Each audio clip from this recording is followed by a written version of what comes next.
year, the Ask Men Great Male survey is conducted, and there were 50,000 respondents to it this year. Today we're going to be having a bit of a chat about the dating and sex component of that survey. This one was interesting, and in a few things, it took me by surprise. Let's just say that feminism is out.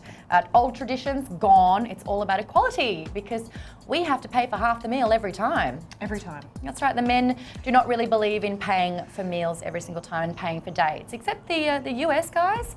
They're more inclined to pay for you.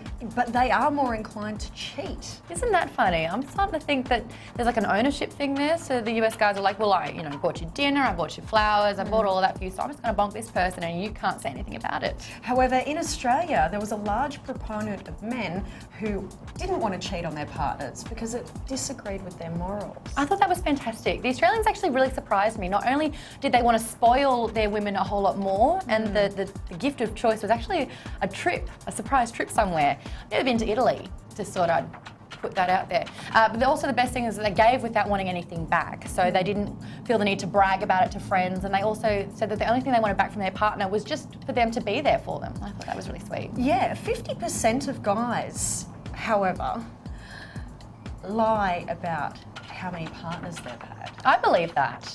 Funnily enough though, 50% of guys were also happy with their penis size. That makes sense, it's average. So if you're bigger than average, you like it. If you're smaller than average, you don't.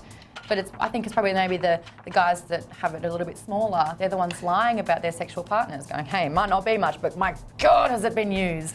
Well, you think that they'd be more involved in sexting and things like that, but unfortunately in Australia, it's a bit of a no-go. Yeah. In the UK, on the other hand, they are totally killing it with the sexting. I've got a bit of a theory it's because it's too cold to do anything in real life. Oh, it's because you can't understand a word that they say, so it's easier to read the flirting and sexting. Yeah, or maybe it's just because their voices are awful, like David Beckham. David Beckham, you're a beautiful, beautiful man. Don't open your Don't mouth. talk. I did say there are a few responses that were a little bit alarming for me, a little bit surprising. Aussie guys, you're just not getting checked for STIs and STDs at all. 61% of guys have never, ever, ever had an STI test. Now, it should be common knowledge that every single partner that you've had unprotected sex with, you need to get checked. And the Americans are a little bit more switched on about this. Their percentage of getting checked are a lot higher. And I'm not sure if that's because they're sleeping around more. They're cheating more. So maybe they're figuring, oh, I better get checked so I don't give my current partner something so that she knows that I'm cheating on her, end up on Jerry Springer. I know that they definitely have a different take on it over there, and a lot of billboards have warnings about STIs and getting checked up, so I think it's more kind of acceptable just to get checks, but in Australia, you're just not doing it at all. Kind of hear about it in school and then never hear about it again. So let's go back to the Australian men being better partners. This one really took me by surprise. If the partner gets fat, so if we kind of put more junk in our trunk, US men are most likely to leave us.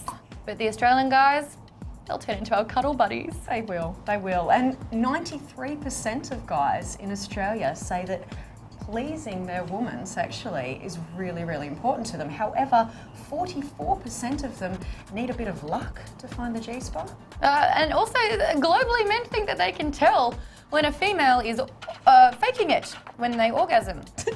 Bullshit. You can't.